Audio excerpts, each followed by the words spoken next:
En el día de hoy, amigo oyente, empezamos nuestro estudio en el capítulo 14 de la profecía de Ezequiel.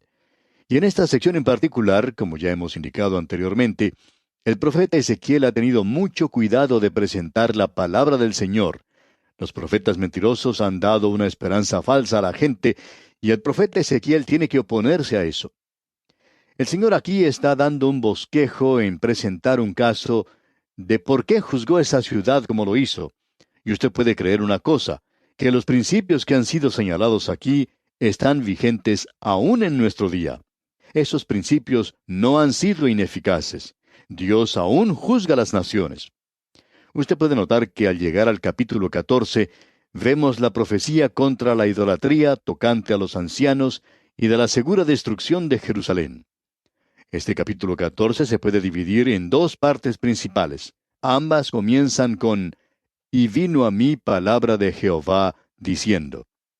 Usted puede ver esto en el versículo 2 y otra vez en el versículo 12. Pues bien, en la primera sección tenemos el llamado a los ancianos al arrepentimiento. Y hemos notado que a través de la Biblia, tanto en el Antiguo como en el Nuevo Testamento, el arrepentimiento es un mensaje de Dios para su propio pueblo, o para quienes han profesado ser su pueblo. Un llamado a arrepentirse, a volverse a Dios. Y ese es el mensaje que encontramos aquí. Veamos qué es lo que ocurre en el versículo 1 de este capítulo 14 de Ezequiel. Vinieron a mí algunos de los ancianos de Israel y se sentaron delante de mí. Ellos aparecían muy piadosos.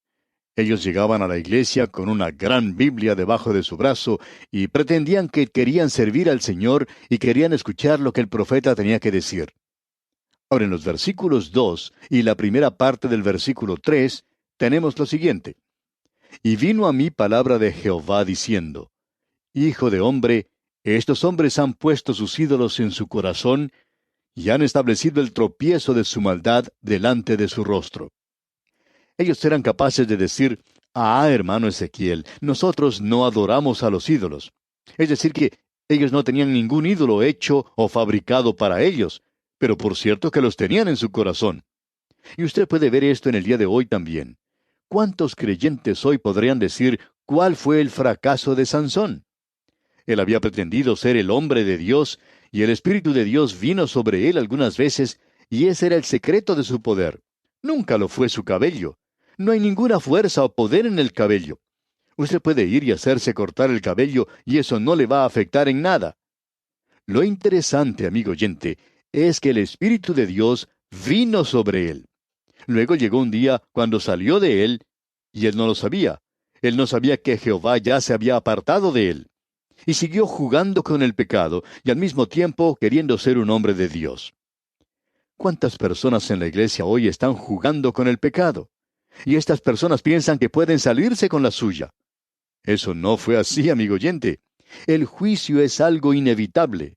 Hay muchas personas que siguen las formas y los ritos de la religión, pero tienen un ídolo en su corazón y continúan manteniendo, por así decirlo, una fachada. Ahora, en el versículo 3 de este capítulo 14 de Ezequiel, Dios dice, Hijo de hombre, estos hombres han puesto sus ídolos en su corazón y han establecido el tropiezo de su maldad delante de su rostro. ¿Acaso he de ser yo en modo alguno consultado por ellos? Ezequiel, esa gente es engañadora.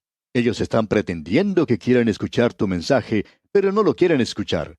Ellos van a atacar en el momento en que les des las espaldas. Y luego en el versículo 4 leemos, Háblales por tanto y diles, así ha dicho Jehová el Señor. Cualquier hombre de la casa de Israel que hubiere puesto sus ídolos en su corazón, y establecido el tropiezo de su maldad delante de su rostro, y viniere al profeta, yo Jehová responderé al que viniere conforme a la multitud de sus ídolos. Dios dice, yo les juzgaré. Esta es en realidad una palabra terrible. El Señor Jesucristo la usó más que ninguna otra persona. Él dijo, vosotros hipócritas. ¿A quién se estaba dirigiendo? A los líderes religiosos. Y aquí Ezequiel está hablando a los ancianos, a quienes eran los líderes espirituales de la gente. Cuán trágico es esto, amigo oyente. Dios dice, yo les voy a juzgar, y Dios juzgará a la religión falsa. Creemos que cuando una iglesia, así también cuando una persona se separa de la verdad, Dios la juzgará. Notemos lo que dice el versículo 6 ahora. Por tanto, di a la casa de Israel, así dice Jehová el Señor, convertíos y volveos de vuestros ídolos, y apartad vuestro rostro de todas vuestras abominaciones. Él les está hablando de una forma directa y clara. Él les dice, ustedes son falsos, ustedes no son genuinos, ustedes tienen ídolos en sus corazones, tienen pecado en su corazón. Permítanos decir lo siguiente, amigo oyente, y volvemos a mencionar a Sansón. Hay muchas personas que dicen, es algo terrible lo que ocurrió con Sansón. No me gustaría vivir como vivió ese hombre. No quisiera que ese juicio cayera sobre mí. Amigo oyente, tememos que muchas personas que van a las iglesias les gustaría vivir en pecado al mismo tiempo. A ellos les gustaría probar los frutos del pecado. Lo mismo que ellos están condenando en forma externa es lo que su corazón quiere hacer. Es que la vieja naturaleza que nosotros tenemos es mala. Dios dice, arrepentíos, convertíos. Él les está diciendo que se vuelvan a Él. Él está demostrando su benevolencia para con ellos. Él les está dando una oportunidad de llegar a ser genuinos. Pero ellos no quieren aceptar eso. Pasamos ahora al versículo 12 de este capítulo 14 de Ezequiel. Vino a mí palabra de Jehová diciendo. Porque, amigo oyente, los profetas mentirosos aún iban de un lado para otro diciendo, Dios no va a castigar a Jerusalén. Bueno, esa es su ciudad, Él la ama, Él dice que su ojo está allí. Esta gente podía citar una gran cantidad de versículos de las Escrituras. Y usted, amigo oyente, puede citar muchos versículos de las Escrituras para justificar doctrinas falsas. Pero lo interesante es que si usted pone todas estas cosas juntas, ya no es un rompecabezas. Usted tiene un cuadro completo presentado ante usted y entonces ya no puede apoyar muchas de esas teorías. Así es que Ezequiel aquí señala muy claramente que Jerusalén va a ser castigada. Y en el versículo 13 dice, Hijo de hombre, cuando la tierra pecare contra mí, rebelándose pérfidamente, y extendiere yo mi mano sobre ella, y le quebrantare el sustento del pan, y enviare en ella hambre, y cortare de ella hombres y bestias, Dios dice que Él va a juzgar esa ciudad, porque está en rebelión contra Él. Es una ciudad que se ha rebelado continuamente contra Él. Y Él les ha dado la oportunidad de regresar, pero no la aceptan. Si usted se quiere enterar de cuán directo es todo esto, amigo oyente, escuche lo que Él dice aquí. Este es uno de los pasajes más destacados de las Escrituras que usted puede encontrar en la palabra de Dios. El juicio no se puede evitar. Escuche lo que dice aquí el versículo 14. Si estuviesen en medio de ella estos tres varones, Noé, Daniel y Job, ellos por su justicia librarían únicamente sus propias vidas, dice Jehová el Señor. Lo que él está diciendo es que si Noé estuviera en esa ciudad, y qué advertencia hubiera sido él si hubiera estado en esa ciudad, pero ellos ni siquiera escucharían lo que Noé tenía que decir. La gente no escuchó lo que Noé tenía que decir en su día. Y ese era el mundo de entonces. Ahora, ¿piensa usted que la gente escucharía a Noé ahora? Por supuesto que no.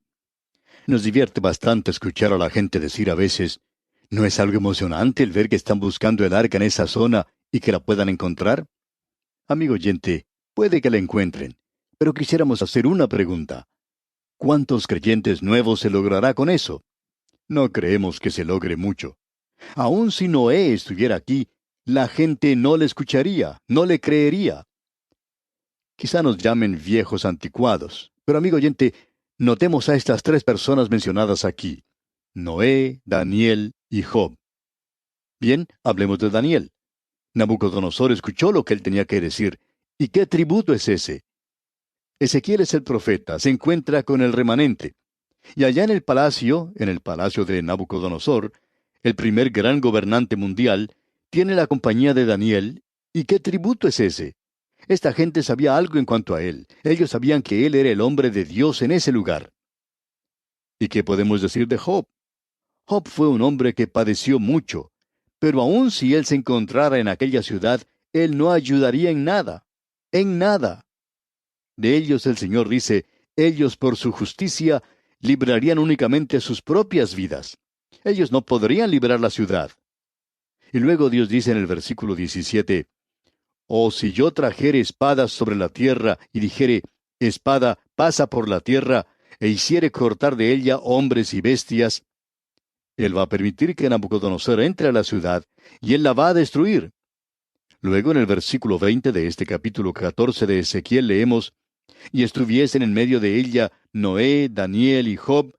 Vivo yo, dice Jehová el Señor, no librarían a hijo ni a hija. Ellos por su justicia librarían solamente sus propias vidas. Noé ni siquiera podría salvar a su propia familia en esa ciudad. Ellos por su justicia librarían solamente sus propias vidas. Usted recuerda que Daniel salvó un par de imperios. Sin embargo, si él estuviera en esa ciudad, él no podría ayudarles para nada. La razón por la cual Dios sacó a Daniel de Jerusalén es porque el pueblo de Dios no le quería escuchar. Sin embargo, un rey pagano en ese lugar le escucha y hace a Daniel su primer ministro. Ahora vamos a hacer una pregunta para la cual no tenemos respuesta. ¿Cuántas iglesias hay hoy donde la gente escucha la palabra de Dios? Creemos que esa es una de las razones en esta hora por la cual Dios está permitiendo que la palabra de Dios se divulgue por medio de la radio. Y Él está permitiendo este gran movimiento hacia la palabra de Dios por medio de los jóvenes en el presente, un grupo bastante grande que muchos de nosotros habíamos descartado. Sin embargo, hay muchos que escriben diciendo que se han alejado de las drogas y que han sido salvos. ¿Por qué? Por la misma razón que Daniel no era de ningún beneficio si se hubiera quedado en Jerusalén. Sin embargo, cuando él va a Babilonia, allí sí es escuchado. Ese rey pagano le escucha. Amigo oyente, si las personas en las iglesias no prestan atención a la palabra de Dios hoy, Dios va a salir a otras partes y a reunir gentes de otros lugares y a esparcir su palabra. Llegamos ahora al capítulo 15 de Ezequiel, y aquí tenemos también otro capítulo bastante sobresaliente. Tenemos aquí la parábola de la vid en el fuego, la viña o la vid que no producía ningún fruto. Esa es una de las representaciones de la nación de Israel. Eso lo vimos allá en el capítulo 5 del libro de Isaías. La vid allí presentaba ante nosotros a la nación de Israel. Él dice, esa vid es la nación de Israel. Así que no hay necesidad de especular en cuanto a esto. Ya sabemos lo que él está hablando aquí. Pero él hace una declaración y aplicación muy interesante en cuanto a esto, y veamos lo que dicen los versículos 2 al 4 de este capítulo 15 de Ezequiel. Hijo de hombre, ¿qué es la madera de la vid más que cualquier otra madera? ¿Qué es el sarmiento entre los árboles del bosque? ¿Tomarán de ella madera para hacer alguna obra? ¿Tomarán de ella una estaca para colgar en ella alguna cosa? He aquí es puesta en el fuego para ser consumida. Sus dos extremos consumió el fuego, y la parte de en medio se quemó. ¿Servirá para alguna obra? Aquí tenemos una gran parábola. El Señor Jesucristo utilizó esta para los creyentes en el día de hoy. Y Él, digamos de paso, dijo que Israel ya no era la vid. Yo soy la vid verdadera, dijo el Señor Jesucristo. Bien, ¿cuál es el propósito de la vid? También digamos de paso que en el capítulo 15 del Evangelio según San Juan, Él no está hablando en cuanto a la salvación. ¿Cuál es el propósito de la vid? Tiene como propósito una sola cosa, el llevar fruto y nada más. Aquí se nos está diciendo que uno no va a una carpintería y le dice al que trabaja allí que quiere que le fabrique algunos muebles al estilo de Luis XIV y que por favor se lo haga de madera de la vid. Amigo oyente, si usted le pide a un carpintero que le haga eso, este hombre le mirará a usted sorprendido y le dirá, nosotros no hacemos nada con esa clase de madera. No sirve para nada. No la usamos para ninguna otra cosa porque la madera de la vid es solo para llevar fruto. Y cuando no lleva fruto, ¿qué es lo que uno hace con eso? Bueno, uno puede hacer fuego con ella. En el capítulo 15 del Evangelio según San Juan, el Señor Jesucristo dice que si usted no lleva fruto en la vid, es decir, la rama que está en ella, que Él lo quitará a usted de ese lugar porque no lleva fruto. Usted no pierde su salvación. Usted es quitado nada más del lugar donde debe estar aquel que lleva fruto. Dios lo pone a un lado. Y Él lo hace de muchas formas diferentes. Si usted no va a dar fruto, amigo oyente, amigo creyente, Dios le pondrá a usted a un lado porque Él quiere fruto. El Señor Jesucristo dijo, para que lleve más fruto. Ahora esta gente no estaba dando ningún fruto. Y Dios dice entonces aquí en el versículo 6 de este capítulo 15 de Ezequiel, por tanto, así ha dicho Jehová el Señor, como la madera de la vid entre los árboles del bosque, la cual di al fuego para que la consumiese, así haré a los moradores de Jerusalén. Y esa es la razón por la cual él hizo eso. Esta gente debía representar a Dios. Amigo oyente, si usted tiene un gran privilegio hoy como creyente, usted también tiene una gran responsabilidad. ¿Ha pensado usted alguna vez en esas pobres personas que nunca han tenido el privilegio de escuchar la palabra de Dios? Amigo oyente, usted tiene una gran responsabilidad. Hay muchas personas que aún no han escuchado el Evangelio, pero aquellos que escuchan el Evangelio se vuelven al Señor Jesucristo. ¿Por qué? Porque el Señor quiere que llevemos fruto hoy, y ese es el mensaje que Él tiene para esta gente. Llegamos ahora a otro importante capítulo de la Biblia. Es el capítulo 16 de Ezequiel. Aquí tenemos una parábola, y es una parábola de un pequeño huérfano que ha sido abandonado. Aquí se nos habla de un niño que no ha sido lavado ni limpiado, y uno pensaría que ya no hay nada que hacer por este niñito huérfano. ¿Y quién es este niño huérfano? Bien, veamos lo que dice aquí el primer versículo del capítulo 16 de Ezequiel. Vino a mí palabra de Jehová diciendo. Ahora Ezequiel no quiere que nosotros nos olvidemos que él está presentando aquí la palabra del Señor. Quizá usted no la quiera presentar, pero él quiere que usted sepa que él está presentando la palabra del Señor. Entonces, sigamos con el versículo 2 ahora. Hijo de hombre, notifica a Jerusalén sus abominaciones. ¿Quién es este niño? ¿Ese niño sucio, inmundo, que ha sido arrojado? ¿En realidad, un niño ilegítimo? ¿Qué podemos decir en cuanto a eso? ¿Quién es? Bueno, es Jerusalén. Notemos lo que dice aquí el versículo 3 de este capítulo 16 de Ezequiel. Y di, así ha dicho Jehová el Señor sobre Jerusalén. Tu origen, tu nacimiento es de la tierra de Canaán. Tu padre fue amorreo y tu madre Etea. Esto no nos habla del origen de la nación de Israel. Él no está hablando de Abraham y Sara. Él está hablando aquí de la ciudad de Jerusalén. La ciudad de Jerusalén era en realidad una ciudad amorrea. Esa es la historia de esa ciudad. Si usted observa lo que dice el capítulo 15 del libro de Génesis, y creemos que sería práctico de nuestra parte el observar lo que dice el versículo 16 allí. Así es que vamos a leerlo. Génesis capítulo 15, versículo 16. Dice, y en la cuarta generación volverán acá, porque aún no ha llegado a su colmo la maldad del amorreo hasta aquí. Este es el pueblo de Israel. Era una ciudad amorrea, y también era una ciudad etea. Los eteos eran una gran nación y controlaban esa porción de territorio de esa zona. Pues bien, ese es el antecedente en cuanto a Jerusalén. Nada de qué jactarse, por cierto. Ahora, el versículo 4 del capítulo 16 de Ezequiel dice, y en cuanto a tu nacimiento, el día que naciste no fue cortado tu ombligo, ni fuiste lavada con aguas para limpiarte, ni salada con sal, ni fuiste envuelta con fajas. Fue arrojado simplemente. Un bebé pequeñito, huérfano, ilegítimo, que ha sido tirado allí. ¿Y qué sucedió? Bueno, escuche lo que dice el versículo 6, donde Dios habla. Y yo pasé junto a ti, y te vi sucia en tus sangres, y cuando estabas en tus sangres te dije, vive. Sí, te dije, cuando estabas en tus sangres, vive. Y luego el versículo 8 dice, y pasé yo otra vez junto a ti, y te miré, y he aquí que tu tiempo era tiempo de amores. Y extendí mi mano sobre ti, y cubrí tu desnudez. Y te di juramento, y entré en pacto contigo, dice Jehová el Señor, y fuiste mía. Yo te he adoptado, te hice hija mía. En los versículos 9 al 11 continuamos, te lavé con agua y lavé tus sangres de encima de ti, y te ungí con aceite. Y te vestí de bordado, te calcé de tejón, te ceñí de lino y te cubrí de seda. Te atavié con adornos, y puse brazaletes en tus brazos y collar en tu cuello. Dios dice, esto es lo que yo hice por ti, Jerusalén. Y la aplicación aquí creemos que es muy propia. Usted y yo tenemos antecedentes bastante malos. Adán y Eva llegaron a ser pecadores. Usted y yo fuimos nacidos en iniquidad. En pecado me concibió mi madre, dice el salmista. ¿De qué puede jactarse usted? Nuestros antepasados eran pecadores. Algunos han sido salvos por la gracia de Dios.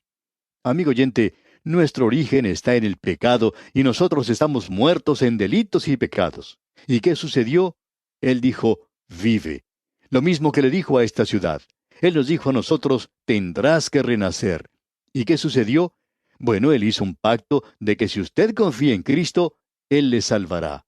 Porque de tal manera amó Dios al mundo que ha dado a su Hijo unigénito, para que todo aquel que en Él cree no se pierda, mas tenga vida eterna. Para que no nos perdamos, amigo oyente. Así es que Él tomó a esa criatura ilegítima, inmunda, sucia en su propia sangre, ¿y qué fue lo que Él hizo? Él dice, te lavé con agua. Es el lavamiento de la regeneración y de la renovación del Espíritu Santo. Lavé tus sangres de encima de ti. Él llevó mi culpa. No hay ninguna culpa de sangre en la criatura de Dios en el día de hoy. Él dice, te ungí con aceite. Él ha ungido al Hijo de Dios con el aceite del Espíritu Santo, y dice, te ceñí de lino y te cubrí de seda.